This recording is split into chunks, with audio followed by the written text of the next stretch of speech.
Every round of your fantasy draft needs to be approached differently. The earlier rounds are all about the safe picks and getting the guys who are going to be the foundation of your team, giving you that week-to-week high upside, high floor play. Later in the draft, you're really looking for the guys who can be a league winner, give you some production on off weeks, or just help fill a buy spot. So with that, I'm going to be going over my favorite picks from each round of the draft, rounds 1 through 12. I'm going to be giving 2 guys per round, and the criteria for these guys varies depending on the round, position, whatever. There's a wide variety of reasons I may like a player, and I'll go into all of them. But floor, upside, where they're being drafted relative to their range of outcomes, so their value, just anything that I think makes me feel more confident in where I'm drafting them, that's kind of what I'm going to be giving you. This is not to say these are the only guys that you should be picking in this round, or even that these are the guys that you should specifically be reaching for in this round, because some rounds have a lot of guys that I like. These are just my favorites, and if you're able to get a guy like this, especially at a value, then it can really help your roster. I'm going to try to give a different position for each player in each round, so I'm going to try my best not to give you 2 running backs or 2 wide receivers, so on and so forth. But some rounds are more wide receiver or running back heavy, and this is actually a good thing to keep in mind. For example, there's a round where there are 5 receivers that I like. You should probably bank on getting a receiver in that round because there's just a lot of guys to like, and it's a good place to draft that receiver. Same with running back. If there's a round where, this is the last round before they get really sketchy, another good thing to keep in mind, because you need to draft knowing what's coming in the future rounds. This will be going based on real-time ADP from Fantasy Pros. I'm going to be going 12 players at a time. So if you're in a 10-man league, some of these guys may not technically fit their round exactly, but I'm going to try to basically go every 12 players, and that'll be what we determine the rounds as. So if players are close within like a half pick of a round, then I'm going to kind of just use discretion on them. Like if a guy's going off at 12.5 and I think he's a really good value as a first rounder, I'm going to consider him a first rounder. Again, I make the rules. Suck it, I don't know. But overall, we're just going to be going over each round and the guys that I really, really like in that round. The early rounds are a little bit tougher because obviously the first round, realistically, there's only 13 to 14 players that can go in the top 12, and of those, about 10 are guaranteed. So there is going to be some slight variance in kind of how I, assess the players that I like. But overall, by the end of this series, you'll have a really good idea of what guys I like where. We're going to be doing rounds 1 through 4 today, rounds 5 through 8 Wednesday, and then rounds 9 through 12 on Friday. So today is going to be more the early round guys, like I said, that foundation. Wednesday is going to be kind of the middle round guys, some starters, some bench players, where do you build depth versus where do you draft a starter in the later rounds. And then 9 through 12 is almost purely value upside, high upside bench players that you can get to hopefully help win your league. So before we get into it, make sure to like and subscribe. Make sure you don't miss a video. I'll be posting every Monday, Wednesday, and Friday from now all the way through the end of the season. We'll be doing preseason analysis up until the year starts, and then throughout the year I'll be giving you, best performances of the week, waiver wire ads, trade targets, overall just league management advice, how to win your league if you're in a certain position, or players you should target if you lost a guy to injury. Overall, just a ton of content coming, so make sure to like and subscribe so that you don't miss a thing. And with that, let's get right into our rankings. We are going to start off with the first round, and the names I'm going to be including in the first round here are Jahmyr Gibbs, Bijan Robinson, Jamar Chase, Puka Nacua, Christian McCaffrey, Jackson Smith-Njigba, Jonathan Taylor, Amon-Ra St. Brown, James Cook, Ashton Genty, Devon Achane, CeeDee Lamb, and Justin Jefferson. Now, Justin Jefferson, as you can see, is pick 13, but I've seen him go as high as 10, and so to me, he is kind of a fringe first rounder and a guy that you really want to evaluate as a first round pick. He is not a guy who I feel like you can look at and say he is safely going to be going in the second, so you really want to evaluate him kind of as a first rounder. So round 1 is really tough to kind of say which guys I like because realistically, all of these guys should be great. So I feel like from the first 4 picks are pretty much locked in. It'll be some combination of Gibbs, Bijan, Jamar, and Puka. It's just kind of a matter of where they go. I think typically the 2 running backs go first and then the 2 receivers. I do think there are some leagues where you could see like Jamar jump up to number 2 or Puka to number 2. But overall, those will kind of be the first 4. The next 4 are kind of the same thing. CMC, JSN, Taylor, and Amon-Ra. You can probably even throw James Cook in there. Those next 5, I guess, kind of all, go within the same combination. Maybe your guy takes JSN above CMC, or, Amon-Ra above JSN. Like, there's a little bit of variation there, but overall, those are kind of the next 5 that you safely see. And then Genty, Devon Achane, CeeDee Lamb, and Justin Jefferson. Again, kind of that next 4 grouping. These aren't necessarily tiers, but it's just kind of where you see guys go. I've seen Justin Jefferson go above CeeDee Lamb. I've seen Achane go completely out of that group before. So that last group is kind of where most of the variation is. And again, finding the picks that I like in this round is tough because you're kind of just subject to whatever draft pick you have. If you have pick 5 and you see CMC, JSN, and Amon-Ra on the board, you're not going to reach for like a James Cook or an Ashton Genty just because you happen to like them as a player. No, you're probably going to take the best available. And so with that, it's kind of hard to say, here's the guys I like the most. But if we're looking at guys that kind of go later towards the round who you may have more of a decision over who to take, one of my favorites is James Cook, running back 5, currently going around the 9th, 10th spot. I honestly like him just as much as Jonathan Taylor, if not more. I think the Bills' offense is a lot safer. You have that touchdown upside that is like week to week super high. And just overall, he's in a great offense that he is going to be a very large part of.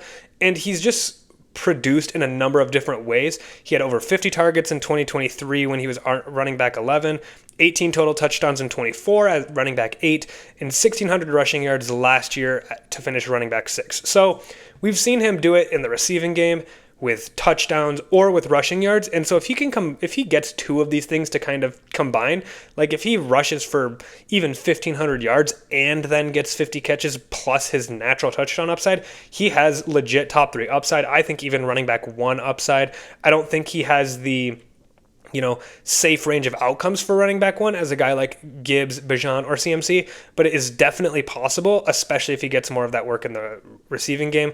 He's young. He had over 300 carries last year, which is a little concerning.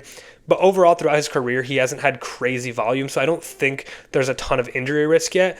And overall, I just think he has 2,000-yard total upside, easily double-digit touchdowns, and I think he offers you that very safe top 5 positional floor while still giving you a lot of upside in the late first round. Again, I like him far and away more than Genty, Achane, Lamb, Jefferson, those guys.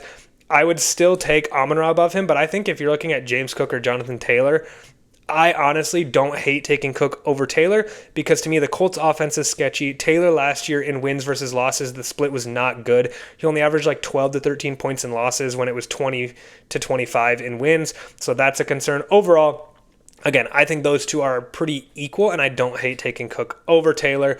That's about as far as I would go. I would not take Cook over like Amon-Ra, JSN, or CMC. But again, I love him in the first round. I think he is a guy that you can feel very confident in if you're in the later part of the first round and missed out on some of those elite guys at the top. The next guy is Justin Jefferson. Again, he's clearly a fringe first rounder, currently at about the 13 spot, going off at about wide receiver 6, I believe, if we're counting Chase, Puka, JSN, Amon-Ra, CD. Yeah, so he's going off at wide receiver 6, and he has overall wide receiver 1 upside. We've seen him do it over and over.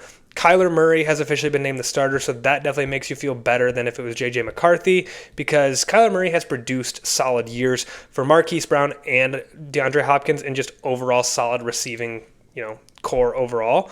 And so to me, Justin Jefferson as a guy who is kind of in a similar boat to James Cook, where you have a guy who has number 1 overall positional upside that you can get towards the late round. And in a year where the draft in the first round is super top heavy, like realistically, those first 4 guys are in a tier of their own, in my opinion. I think if you can get any of those first 4 guys, you are already starting off at an advantage to your league mates.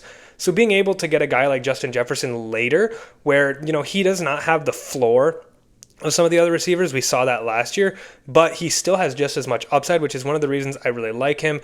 I think after him, the receivers have a lot more risk or like less proven production. Again, Jefferson has finished like top 5 at the position every year until last year. And so realistically, if we just see any sort of rebound, he'll outperform his ADP. And I just think you are getting such a good value at that spot. Next up, as we moved on the draft board, we're going to be going from Saquon Barkley all the way down to about George Pickens, Jeremiah Love area. So Saquon Barkley, Chase Brown, Drake London, Omarion Hampton, Derrick Henry, Kenneth Walker, AJ Brown, Trey McBride, Brock Bowers, Josh Allen, George Pickens, and I'll include Jeremiah Love in there because I feel like he, again, within 1 to 2 picks of that turn, he easily could go over a guy like George Pickens or some of the tight ends. So the main thing that you want to keep in mind in round 2 in your league is that this is a very heavy running back round, and after this, it does fall off quite a bit. If we're looking over here, it goes Jeremiah Love, and then like 4 receivers, and then you really do see kind of a big drop-off to the running backs here. Kyren Williams, Josh Jacobs, Breece Hall, Javonte are the next 4 running backs in the round after. And while none of those guys are bad, I think it is very clear that like you are going from the RB1 range to the clear RB2. Guys who may have some more risk, some upside plays there, but just overall, you are not getting the safe, solid running back 1 production that you would typically look at. So this round has just a ton of running backs, and so that's definitely something you want to keep in mind.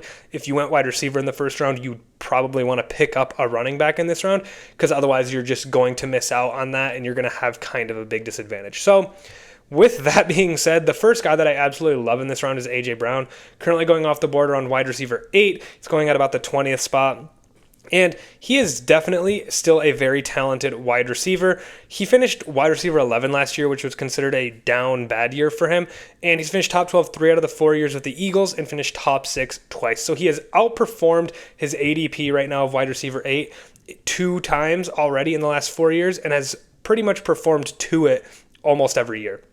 Now he goes to Drake May, who's one of the best deep ball throwers in the NFL and just best overall quarterback that he's played with so far. If you'll remember, he was on the Titans to start his career where he had just not great quarterback play. I believe Ryan Tannehill was still there, which wasn't bad, but it certainly was not elite. And the Patriots had a very pass-happy offense last year. They showed they want to pass in neutral situations. And Drake May made Stephon Diggs a top 20 wide receiver coming off an ACL injury. Now A.J. Brown, who has continued to show that he's elite downfield and even in the short game, goes there where he is going to be the clear wide receiver 1 on an elite passing offense. He's viewed risky mainly due to his age and I think somewhat personality. I think people are still worried that he's too loose of a cannon to truly be wrangled. But I think even with that, we've seen him produce with the Eagles, even considering these factors, and I don't think the age is enough to truly feel like he's going to fall off a cliff. There's no reason that he can't outperform this ADP, and I think you are getting a very, very good first wide receiver in him that is going to still help you win week to week and just overall really help mitigate the gap between a guy like, Puka, Amon-Ra. I really think that he has the potential to break into that top 5 and kind of just help you not have that wide receiver disadvantage to start the year. I think he fits really well if you started with running back, and even if you started with wide receiver, if you're able to pick up him and one of those other running backs, that would more so be in a 10-man league. But if you're able to pick up like Bijan, A.J. Brown, and then Derrick Henry or Jeremiah Love or someone like that, in a 10-man league, you are off to an amazing start. And I just think overall he fits pretty much any build very well and provides you a very high-quality player at a very good price. The other guy that I love in this round is a running back, and there's a lot that I like here. I do really like Chase Brown. I think even Saquon Barkley is primed for a slight rebound year. I don't necessarily love that he's going over some of these other guys, but he's still a very solid running back who I think will benefit from the new OC. I think Jeremiah Love is pretty much being drafted at his floor. We've seen top 12 guys be drafted, overall in the past, I think 10 years, there's been 8 running backs drafted in the top 12 of the NFL draft and all have finished above running back 12. Love currently goes off at running back 13, so I do really like him. But my favorite running back in this round based on value, upside, everything is Omarion Hampton, currently going off the board at running back 10. Last year, he averaged 16.5 points per game with only 50% of the snaps. Now they get Mike McDaniel, and he has produced consistent fantasy weapons. Devon Achane was elite under him, and Hampton is just an amazing running back as a player, and I think that they are going to do everything they can to get him the ball, whether it's rushing, receiving, in the red zone, whatever it is. To me, he reminds me kind of James Cook, where there's just a lot of ways that he can reach that top 10 output. He's an elite rusher. He's a very good receiver. He's a big enough back that you can give it to him at the goal line, and he can truly handle that 3-down workload. I just overall think there's a lot of ways that he gets to RB10 or above, and I think he is one of the few guys in this round who has top 3 to 5 upside, and I wouldn't be shocked if next year he is going in that first round with some of those guys like Jahmyr Gibbs or Bijan Robinson. I feel like he fits the bill very similarly to them, and just overall, I think, again, he has a lot of outcomes to get to RB10. The offense should be very, very solid, should give him plenty of scoring opportunities. And Keaton Mitchell is really the only guy that he has any competition with. So, I mean, if you look at it, I think if you can start your draft with, if you get a receiver, he is a great hero running back. I think if you get like Amon-Ra St. Brown and Omarion Hampton, you're off to a phenomenal start. I think even if you get one of the later running backs like James Cook and pick up Hampton, I really like him. I will say, I still would not take him over Chase Brown. I do see the case to take him over Saquon and Drake London, but I do think Chase Brown, just due to the fact that he has produced at that level already, should be above him. But other than that, I don't mind moving Hampton up to kind of under Justin Jefferson in terms of where you're taking him. I think realistically, unless you're picking at the turn of the 1-2, he's a viable draft pick for anyone in that round, and he's one of my favorite guys to take in the entire draft this year, not even just in this round, because I truly do think he has top 3 upside, and you're getting him in the second round, which is just phenomenal value. We move on to the third round, and this is where leagues are won. This is where you really get out of the super safe, high floor, high upside picks and really start to get to some of those guys who have some risk associated with them, but also can still produce at those top 5 to top 12 finishes. So, starting at Nico Collins, round 3 consists of Nico Collins, Rashee Rice, Malik Nabers, Chris Olave, Kyren Williams, Josh Jacobs, Breece Hall, Javonte Williams, Devontae Smith, Zay Flowers, Cam Skattebo, and I'm going to move Emeka Egbuka there. Emeka Egbuka, Zay Flowers, and even Devontae Smith to a certain degree have all been rising very high. There was a time where Emeka and Zay Flowers kind of went more down into the mid-40s around Ladd McConkey, who we'll see in the next round, but they've kind of started to move up the draft board, which is kind of what I thought would happen. I feel like they deserve to be in this third round. But if you're looking at this round, you see just a ton of wide receivers. Like I mentioned, the running back ones really do dry up after round 2. Maybe you can get a Jeremiah Love or a guy who falls into this round 3, but it's not a round that you want to bank on getting a running back, especially if you are later in the round.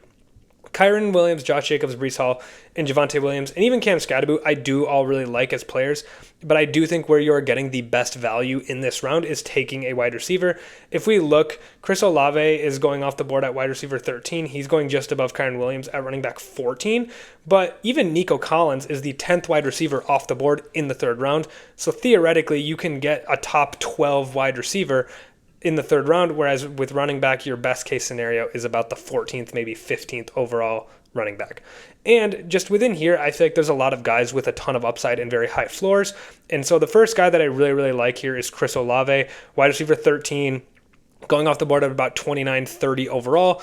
He averaged 20 points per game last year after the bye with Tyler Shuck and was wide receiver 6 on the whole year, averaging 17 points per game from the beginning with Spencer Rattler.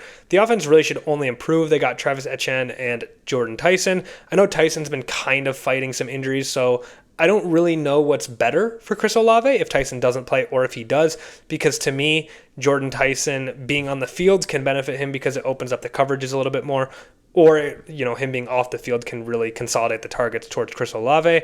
And Tyler Shuck just has more experience under his belt.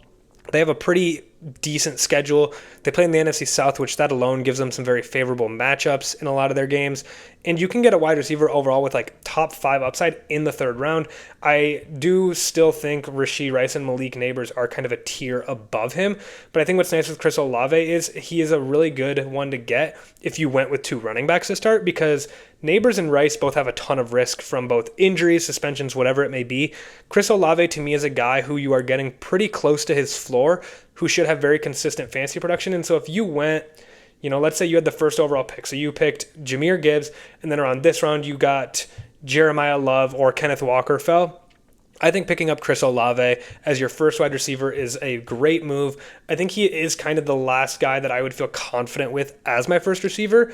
Again, I do like Malik and Rashee Rice over him in terms of ranking, but I think that drafting them is a lot more dependent on your roster construction. If you already have a receiver, that's where you could take them. But if you haven't drafted a receiver, I think Chris Olave is a home run pick. He can give you that top 5 upside in the third round and just give you a great start to your wide receiver room with that floor production.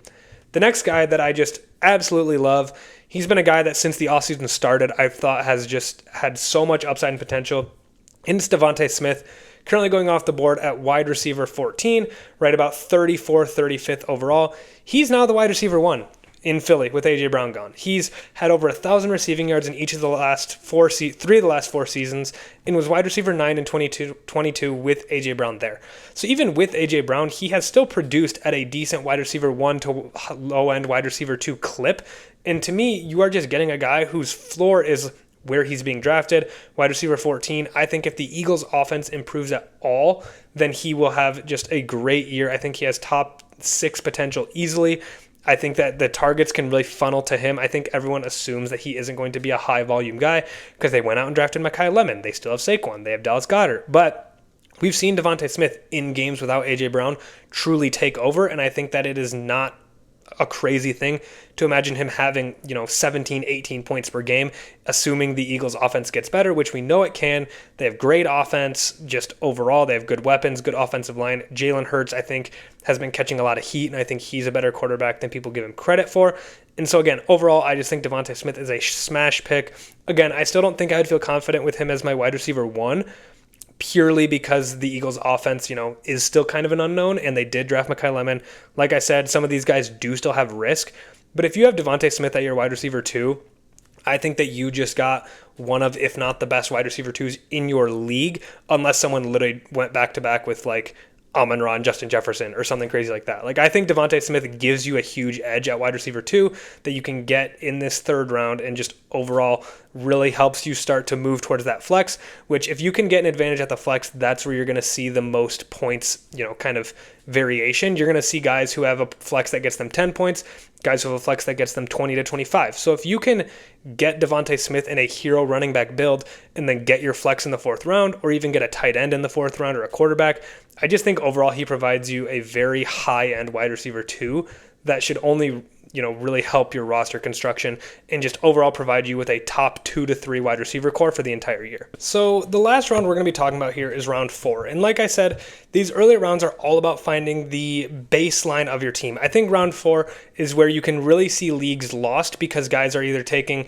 too risky of players that they think are safe, or just not drafting for enough upside when their team really should have some. So I think the way you approach round 4 is very dependent on how you approached rounds 1 through 3. I think if you took no risks and had very safe picks in rounds 1 through 3, it's a good thing to maybe take a little bit of risk here. But I think if you took a riskier player, a Jeremiah Love, a Malik Neighbors, a Rashee Rice, a Justin Jefferson, a guy like that in the first few rounds, this is a great place to find some decent floor production while still getting some upside. You just have to know where to look. So in this round, we're going to be evaluating, starting at Tet McMillan. Emeka is kind of a, 4th rounder. He's on that fringe, right at the turn. But I really do think he will kind of go up here with Devontae and Zay Flowers. If anything, I think one of these running backs could fall. So just keep that in mind. But based on ADP, we're looking at Tet McMillan, kind of Emeka, like I said, Garrett Wilson, Travis Etienne, T. Higgins, Lamar Jackson, Colton Loveland, Bucky Irving, Ladd McConkey, Quinshon Judkins, Tyler Warren,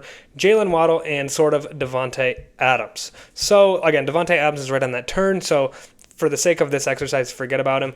But if you're looking at this round, you do start to see some guys who are definitely making your stomach turn a little bit when you're picking them. I look at the guys like Quinshon Judkins, who is a very low receiving upside running back on a bad offense. I look at Bucky Irving, who has had health issues. I look at T. Higgins, who's the wide receiver 2 on his team and also had injuries. I look at Travis Etienne, who's had, times coming, rough years on a new team. Garrett Wilson on a bad offense. So just overall, you really start to see some of the risks here. And there's one guy at wide receiver that I think can provide your team a ton of upside while also having a safe floor, and that's Ladd McConkey. I think Ladd McConkey is a great pick, especially if you missed out on the Devontae Smith, Zay Flowers, and Emeka Egbuka range of wide receivers.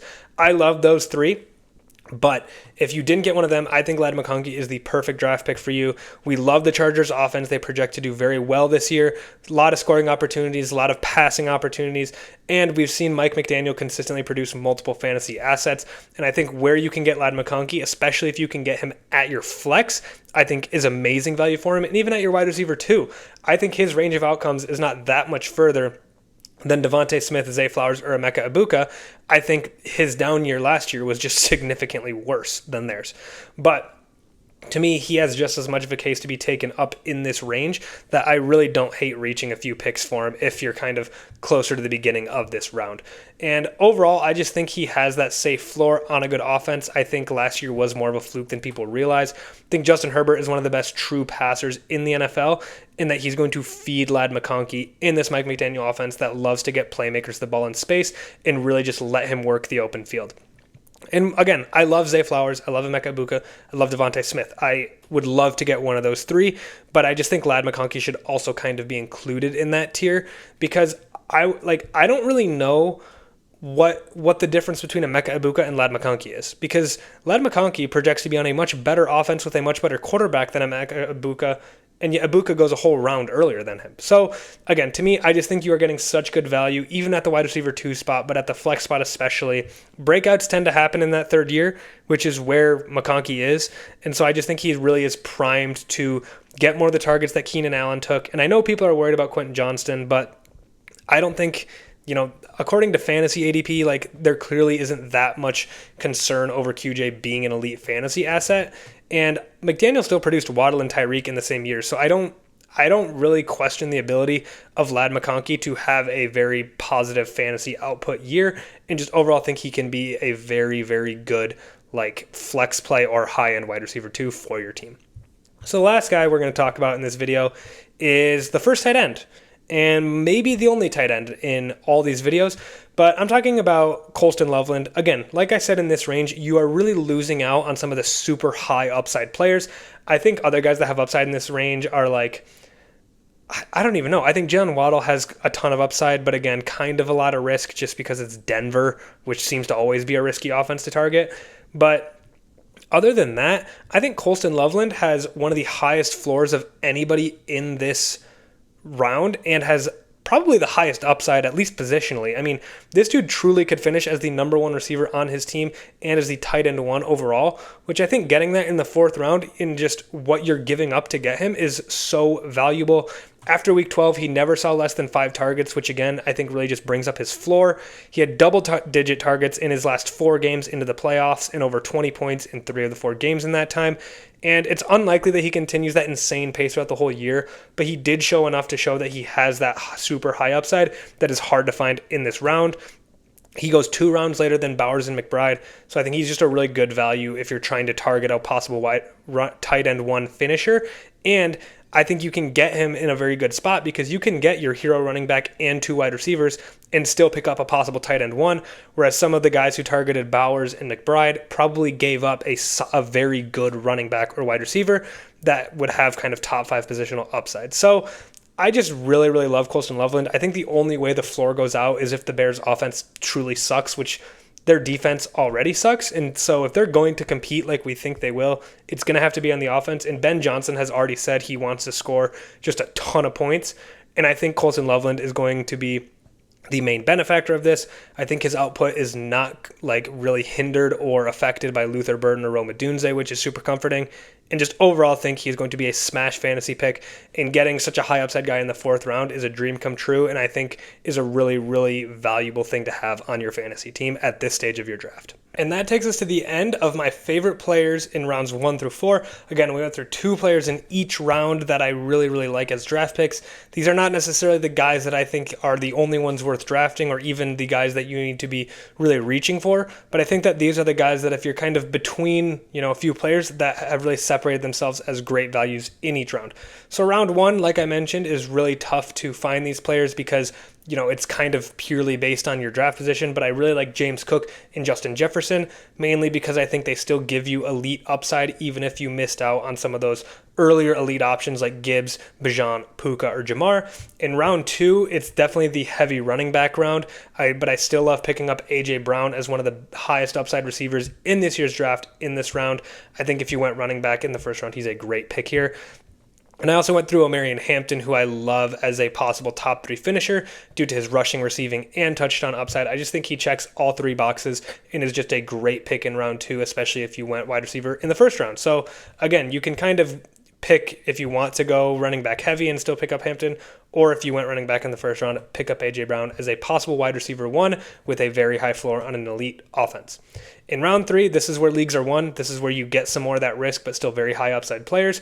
This is what I like to think of as the wide receiver round, because you can pick up guys like Chris Olave and Devontae Smith, who I both love as very high upside possible wide receiver 1 finishes with high floors on offenses that project to really grow from last year and produce much better than we saw them the year before. In round 4, this is where you start to see some more of the low upside, higher risk players. And I love Ladd McConkey and Colson Loveland in this round because I think they are two of the only players in this round that have that high upside that you can still look for at this point in the draft. So again, that takes us to the end of this section of rounds. The next rounds we're going to be going through are 5 through 8 on Wednesday. So be sure to like and subscribe so you don't miss a video, and be sure to check back in Monday, Wednesday, and Friday throughout the entire NFL season, where I'll be helping you win your leagues from start to finish. Thanks for watching, and we'll catch you next time.